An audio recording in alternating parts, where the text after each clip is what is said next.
RT82 or MD-2017 SMA failure. Had the radio about 2 weeks. Could say it's my own fault. Put a different antenna on it, knocked it over, and it fell on the floor. And the aerial socket, the SMA socket, broke internally. Contacted Retevis, and that was the reply I got back. Basically saying that they've now modified it in the newer production, and if I pay $6.5 US to cover the postage, they'll send me a replacement socket free, which is sort of service in a way, but you know, it's 2 weeks old. Should have been a recall on these really. I think they've agreed that there is a problem with the socket. In the meantime, while I was waiting,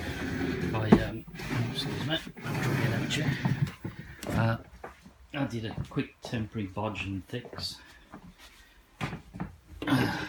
which you can zoom. It's effectively, obviously got to dismantle the radio, but I just run some solder. Where the failure is it's snapping around the base there. There is a few threads left, so I wrapped wire around it, then used a good flux and a 4060 tin solder, and just soldered it on. It will probably alright for having it like that, but it's not ideal. So I did contact them.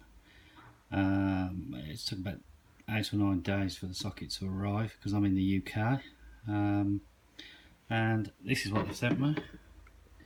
That's the replacement socket, upgraded apparently, and that's the bit of writing on the bag. I can't tell if that's LP or 40, I don't know, and whether that helps or not, I don't know. But I shall now fit this, and hopefully it will correct the problem. Anybody have the same problem, obviously contact TYT or any other manufacturer that's generic to the same radio. I've seen about 3 different variants of it now. Dismount the radio is simple enough. It's 2 screws at the bottom, which is like a small sort of Torx drive thing. Unscrew the top screws on the top. There's 2 wires that come down to the speaker and a small clip, just pop it off. I'm not going to show you doing all this because there's loads of videos anyway, but I'll just quickly run over it. Remove all of these screws, all of them, every single one. Applying then very gentle pressure, you need then to heat just there. There is a solder blob, which if you look at the, where's it gone, sorry, there, which is obviously that point there soldered. So if you apply a little bit of pressure as you heat it up, solder that, the board should pop out.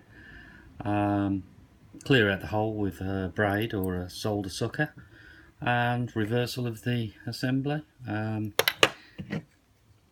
Apparently these can be a little bit awkward to get off because they use a sealant under there, which is supposed to help with the waterproofing and moisture proofing, I presume. Be careful with this section here. You can either desolder it or just lift it very gently.